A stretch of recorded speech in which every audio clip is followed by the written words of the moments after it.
Welcome to another episode of the Sports Bros Podcast, featuring the Almighty B Live, the Money Man Scottie D, and your host, the head of creative, Eddy Cool. And without any further ado, let's give it up for the Sports Bros. Hey, what's going on, world? This be your boy, the HOC up in here, Eddy Cool. And guess what? This is episode number 104 of the Sports Bros Podcast. That's right. Your favorite sports podcast is back for the 104th installment of the Sports Bros Podcast. And of course, you know I can't do this by myself. I mean, I could, but eventually you'll get tired of me talking because there are times I get tired of me talking as well, too. And with that being said, I'll be introducing first the Almighty B Live. What's happening? What's going on in the world today? Where do I start? Where do I begin? Well, as I always do, I start off my day with the Sports Bros Podcast because it's my favorite podcast as well. And then at some point in time, I look back over and I see the shenanigans that come from that other guy that's on the show that Eddy Cool's going to introduce. And I kid you not, I like laughing at myself. And I watched a clip from last week's episode that had me crying laughing. But yeah, that's just the shenanigans of the other guy. Yes, you sir. like yourself. You like yourself. You like yourself. I mean, I have jerseys that have my nickname on them. You know, I mean, where did they do that at? Oh, this guy. Yeah. Literally and figuratively. And with that being said, the other guy that B-Live is referencing to, the pride of Washington, Pennsylvania, none other than the Money Man, Scottie D. Thank you.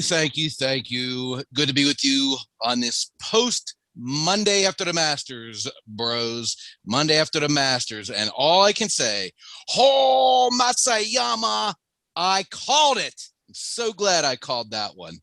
But when? Go back and review the tape. Anyway, let's talk about it. Let's not go back. Let's go forward. And You're going to start off the show I live. called it. I called that one. And Scottie, I just want to let you know real quick that me and Eddy Cool were talking last week and that we did conclude that we are lucky to have you. Awesome. That you are the gift that keeps on giving. Yes, you are. But there are certain other things that are gifts that keep on giving, and I'm not going to mention them because might not be safe for work. So I'm just going to leave that alone. So the other words, the FCC won't let us be an NSFW. So I'm gonna stop you right there, B-Live, before you go any further. All right. As Scottie D alluded to, it is the Monday after WrestleMania. We'll talk about that later, and Monday after the Masters. A tradition like none other. Did I get it right, Scottie D? Is that how Jim Nance says it? A tradition unlike any other. The Masters on CBS. Hello, friends. Yeah, none other, any other one. With that being said, we're going to talk about the Masters. We're going to recap the Masters. And fellas, Hideki Matsuyama, not none of our picks, not DeChambeau, not Koepka, not none of them. You know, they didn't even win. Half of them didn't even make the cut. Finau was in there. He was, he finished 10th. But Hideki Matsuyama wins the Masters, and he's the first Japanese player to win the Masters. Some historic stuff. And with that being said, Scottie D, what are your thoughts and takeaways from this year's Masters? Well, all day Sunday, it seemed like it was over. And we were texting amongst each other, and I kept saying, it's over. It's over. And it's silly for me to say that because I've watched this tournament enough times to know that anything can happen at Augusta. And sure enough, at one point, Matsuyama up 6 strokes. It was in the bag. And then it wasn't in the bag. Xander Schauffele made a little charge. It went from a 4-shot lead down to a 2-stroke lead. And then they got to the 16th tee box. And what happened?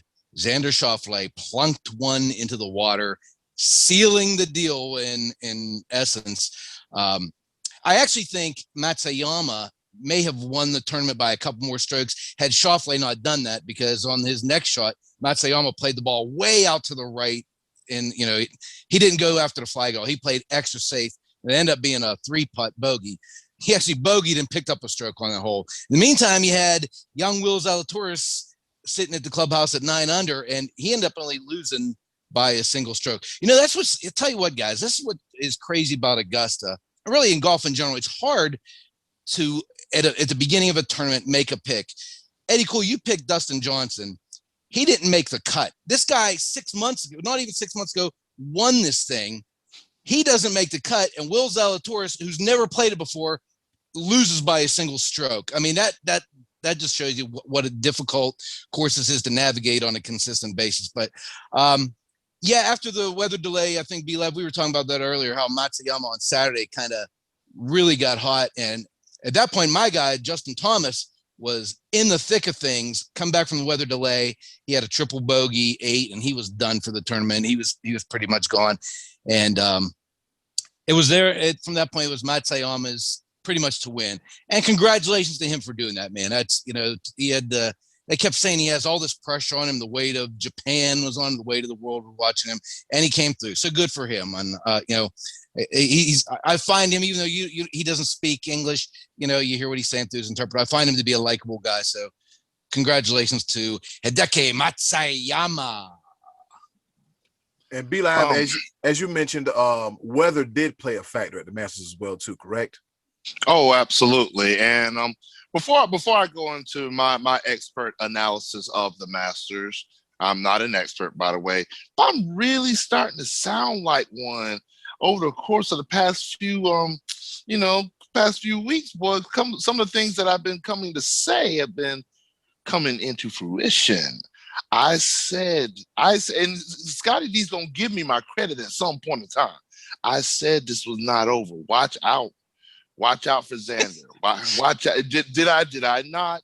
You did, and I said it's over, and it was. It was not over.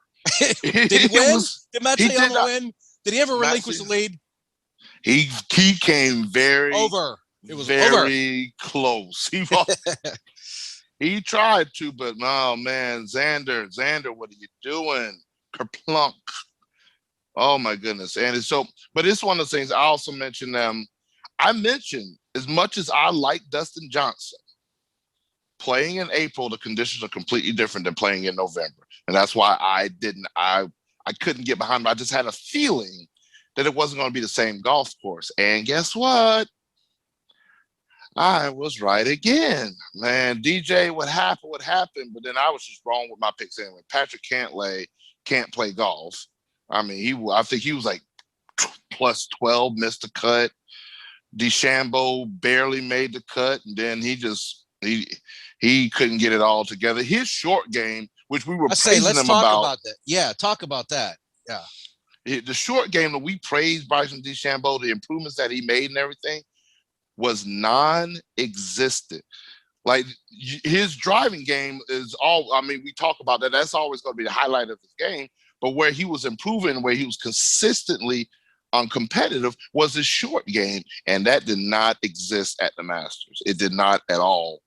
And so, just shows you cannot overpower this golf course. Mm-mm. Right. You cannot overpower the golf course. Oh, also, who did we say last week? We said that he was affected by the way that Bryson DeChambeau played, where he didn't play. Rory McIlroy. Now, and he was terrible. He had a terrible week, or 2 days, I should say. But let me ask you this, B Live. You watched it all the way to the end, right? Mm-hmm. When Matsuyama was walking up to the 18th green, he had put his second shot in the bunker.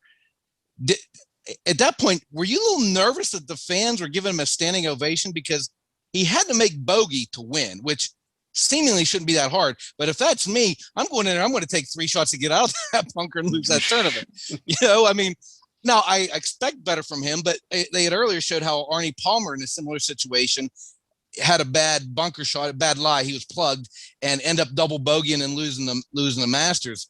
But when, Matsuyama was like tipping the cap and they're giving him a standing ovation, I was nervous there. I was like, don't do that. I was like, don't. Like you alluded to before, you thought it was over. He thought it was over. The crowd thought it was over. Hey, little buddy. Whoa, you made it through, but don't. But man, and Masters will eat you up alive. It is not. It is not. It is unforgiving at times, and so he ended up winning. He doesn't have that, but man, if he would had that one, oh my goodness, we would just oh boy. Especially too, because if something crazy would have happened where he would have, hit the ball fat out of that bunker and then 3-putted, it would have been a lot harder for him to rev that engine up and go into extra holes than Zalatoris, who at that point would have been playing with house money. I think all the pressure then would have been strictly on Matsuyama and not Will Zalatoris, because there was no expectation for him. He was already done. He was over on the range, hitting balls, loosening up. But man, what a swing that kid has off the tee box. Oh, what a majestic swing. He hits the ball a long way. You watch DeChambeau hit it. It looks like it looks like he's exerting all of his energy to hit that ball like a mile. Zalatoris, man, he just has that long wings. Oh, he just looks smooth to me. I think he might have been the star that was born during this tournament more than anyone else, to be honest with you. Kid's got a nice swing like Ken Griffey, man. Oh, very, very nice swing. But again, I love that tournament. I love the Masters, and I thoroughly enjoyed throughout the weekend being able to sit and watch it. Yeah, but it was great seeing the Masters again in its rightful spot where it should be in the spring, in mid-April after Easter. How does it go again, Scottie D? The Masters, a tradition. The Masters on CBS, and with fans this year was nice too. That added a little something too. Yes, fans. It's always great to see fans and hear that roar of the crowd. And I'm not gonna lie to you, fellas. Like there were. I watched several events this weekend, and you know how we were used to seeing. It's been a year we haven't seen any people in the stands. Then there's been a sprinkle of people in the stands. And now there's a large amount of people in the stands, and I'm over here like, oh, I get those goosebumps every time. Oh, wow. And it was just really something. So, fellas, that's it for the Masters, and see the Masters again next year. All right, moving right along. We got another segment, and it's come back in Scottie D, and it's called I Call BS. And Scottie D explains to our viewers / listeners the concept of I Call BS. All right, so what we did a few weeks ago is I gave you 4 different facts, and one of them was made up. So what I'm going to do is I'm going to give you guys 4 points about baseball this year, and one of these will be incorrect. What we're going to talk about is the rules that baseball is experimenting with at the AAA and AA level this year. Baseball has always been traditional. Last year, they did some off-the-wall things, putting runner on second base, DH in the National League. So this year, they are experimenting with a few rules down at the the AA and AAA level. I'm going to tell you these 4 rules, and it's going to be up to you two fellas to declare which one you're going to call BS on. So here we go. I'm going to read them all for you through one time, then I'm going to quickly recap them, and then I'm going to let you pick. Okay. So rule number 1, being experimented in the minor leagues. Number 1, bigger bases. The base typically is 15 inches on each side. Now they're going to go with 18 inches per side. Bigger bases. Number 2, all 4 infielders must have their cleats within the boundary of the infield dirt. Now, there are some leagues that you have to have 2 guys on each side of second base. That's not this one. This one, your feet have to be on the dirt. So, in other words, your second baseman can't be playing shallow right field in the shift. They have to have 4 guys in the infield dirt. Number 3, the pitcher must step off the rubber to attempt a pickoff. Now, this one probably will be more affecting left-handed pitchers, because you guys remember Andy Pettitte used to lift his leg, and before he would start his motion towards home, he would step straight towards first base and throw it off. He would not be allowed to do that now under this rule. He would have to step off the rubber and then throw to first base. Rule number 4, a pinch runner, a player who's not yet in the game, may be used to pinch run for a pitcher who is then allowed to re-enter the game to pitch again. You see, baseball never has let anybody leave a game and come back in. This rule would have a pitcher, say he gets walked or gets a hit, he's then allowed to come off the field, and a pinch runner can run for him, but the pitcher then could re-enter the game in the next inning. So one of those is BS. I'm going to read them again to you here real quick. Number 1, bigger bases. Number 2, all 4 infielders must have their cleats on the boundary of the infield dirt. Number 3, a pitcher must step off the rubber in order to attempt the pickoff. Or number 4, a pinch runner may be used for a pitcher who then would be allowed to re-enter the game. Which of those is BS, fellas? Who wants to go first? Hi, I'm gonna try this out. Because I've heard and I've read a couple of things. So I want to say that the bigger bases, I want to say that's true. I want to say that have to have a foot in the infield. I've heard that. I think that is true. Now the third and the fourth one, those are ones where I gotta pick my brain a little bit.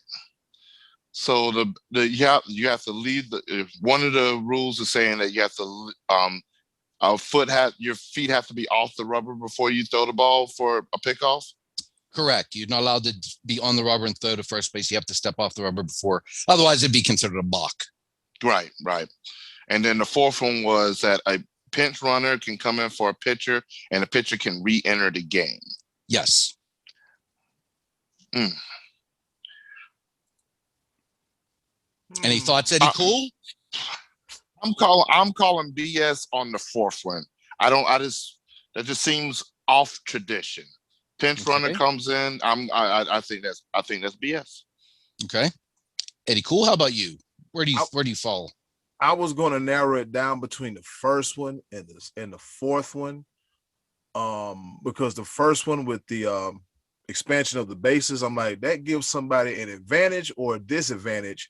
But then I say to myself, does it get the runner disadvantage or the or the baseman a disadvantage? And I'm kind of I'm a little iffy about that one. So I'm going to have to say the fourth one. The fourth one. All right. So you're both going with the pinch runner thing. Mm-hmm. Number 4 is the one that I made up. That is BS. They are going to bigger bases. They're going to do that. They're trying to make it safer so that if there's a play at second base, you have less chance of contact. There's a little bit more area to work with. And they're also going to change the texture of the base so that if there's a wet condition, it'll be harder to slip and fall off the surface. I think Bryce Harper got hurt on that last year or something to that effect. That's a triple A. The other 2 I gave you are going to be double A rules this year. And they said that the infielder thing, they may switch to the second half of the season and try the 2 infielders on each side of the base. So that might come to fruition. For now, all 4 have to have their cleats within the boundary of the dirt. And I'm not too crazy about this idea of a pitcher having to step off because it's already hard enough to pick a guy off as is. But, if you watch some of these lefty pitchers, and Andy Pettit did it to perfection, he would look home and you would swear he was going home with the ball and they'd step straight over to first base. He'd never head to the plate, and he was able to pick guys off that way. But, yeah, baseball's not letting you re-enter the game. You still got to stay out once you're out. So that is one. Good job, fellas. I think that's 2 for 2 for you guys. Yep. Yes, it is. Yes, it is. Yes, I'm gonna have to be tougher on you next time. You gotta up the level on that one because I came this close to going with the first baseman because I'm like, okay, is that one? The other 2 seem to make logical sense, and the fourth one, I don't know. So I had to do a process of elimination. I was like, you know what? Players in and out the game unless you're position player. They don't do that. So I had to narrow it down to the fourth one. That's what B-Live helped you out with the first one. He said he had caught wind of the bigger base thing. So I think I got an assist. Yeah. Yep. I'm here to help out. I like it. I'm giving you your props. You say I don't give you credit. There's credit for you. Thank you, sir. I greatly appreciate well done, fellas. Well done on BS. You called BS correctly.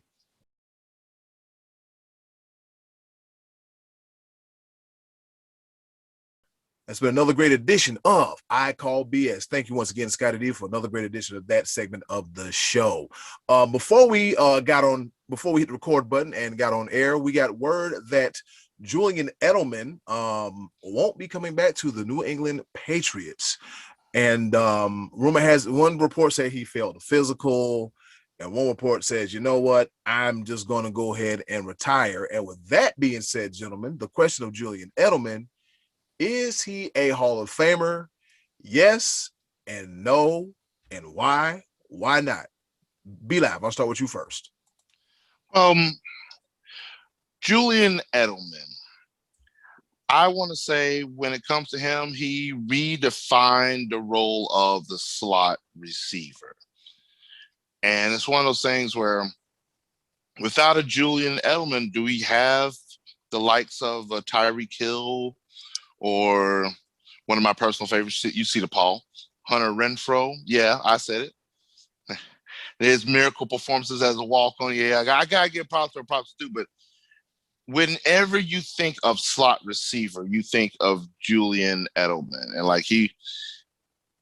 where at one point in time, his size he wasn't conducive to be a NFL wide receiver. And then he literally was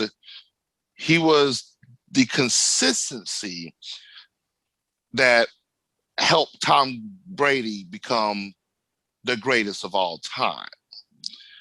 So, I mean, he consistently led the league in receptions, he was always that one piece you could rely on. You needed 5 to 7 yards, Julian Edelman. 5 to 7 yards, Julian Edelman. Third down is short, third down mid-range, Julian Edelman. So what I'm going to do right now is something that is it's going to be unbiased.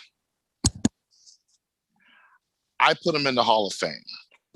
And the reason why I put him in the Hall of Fame is I think that come 5 years from now, outside of a couple other names, you might even see Tom Brady and Julian Edelman get picked in the same Hall of Fame class. I would almost think it would be bittersweet. I know Tom Brady's in the league for another 2 years, or I don't know, whatever, but it'll be somewhere close to that. And I really like right now. I'm looking at wide receivers that are still in the game or nearing retirement. Like I don't see outside the likes of a Larry Fitzgerald 5 years from now. I don't see any, like, as far as wide receivers are concerned. Yeah, I put Julian Edelman in the Hall of Fame based just on that and just the volume of catches. What's my guy from the Saints? I'm drawing a blank. That Michael Thomas? Yeah.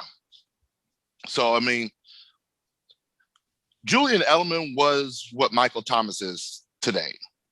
Like, just that person for high-level quarterback. And unfortunately, just with Tom Brady's departure, we didn't really see much of his ability the past year. And then if what you say about him failing the physical, that's actually that's a hard way to go out. But, I mean, I don't care. Unless you're eating avocado ice cream, Father Time is undefeated. So hats off to Julian Edelman. I put him in the Hall of Fame. Scottie D, what say you?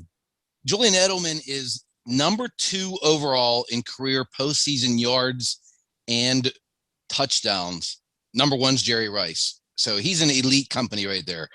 However, he has never made a Pro Bowl. He also has 6,822 yards on 620 catches, which is good numbers. But combine that with the fact he actually did have that suspension for performance-enhancing drugs, and the fact that we got guys like Torrey Holt not in the Hall of Fame yet, Jimmy Smith, Sterling Sharp. I think there's still a logjam of guys that are ahead of him that are more deserving, and I think that kind of stuff will keep him out of the Hall of Fame. So I'm going to say no, he's not. We're going to hope that Torrey Holt makes it into the Hall of Fame, because I honestly would believe that would be a travesty, a sham mockery. We just like, but it is what it is. I would actually want to. I'm probably going to take a little bit of time after the show and everything. I just want to look up who's eligible for the next few years, and because I think a couple of those players that you mentioned are coming up to the end of their what's it called? Eligibility. Their Yeah. yeah. I don't know. My brain is fried right now. Why can I not think of the words that should be coming out of my mouth? But must be that spring Carolina heat down there, B Live. What's going on with you, man? Yeah, it is a little toasty. I'm not even gonna lie to you. I'm gonna have to call the AC man out here because I'll say I don't know if you can see. I got this little towel right here because a couple of beads coming off the forehead because the AC ain't working the way it should be, and I'm hot, but it's okay.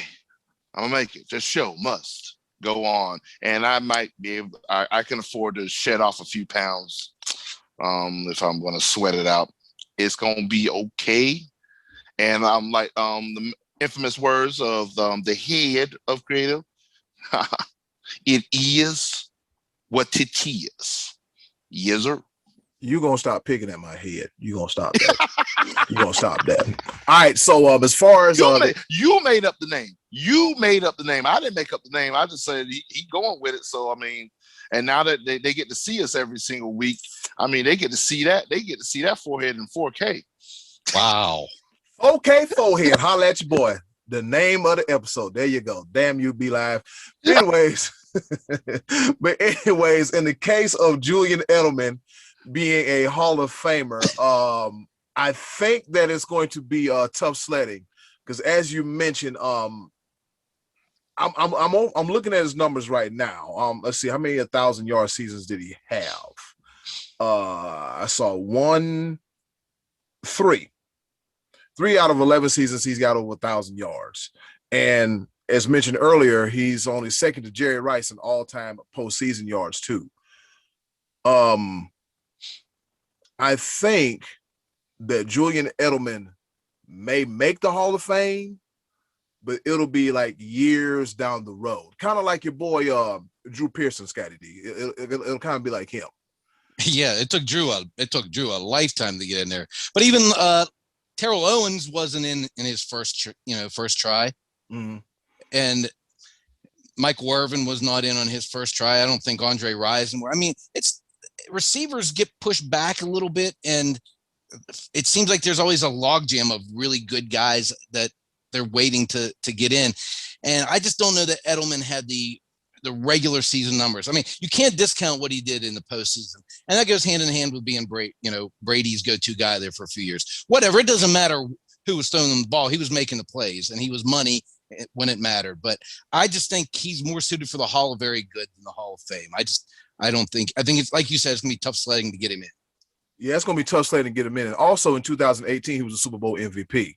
So I think that him being the Super Bowl MVP and him also being, second to postseason reception yards to Jerry Rice, that helps him out a little bit. And sure.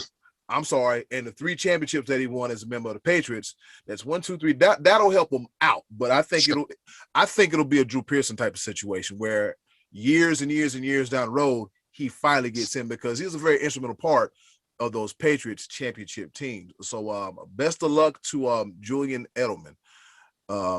He had a pretty good career because he went to Kent State and he was a quarterback / running back. He pretty much did it all. And then, of course, he had a fraternity suit back in 2016 and the vandalism and all that stuff. But,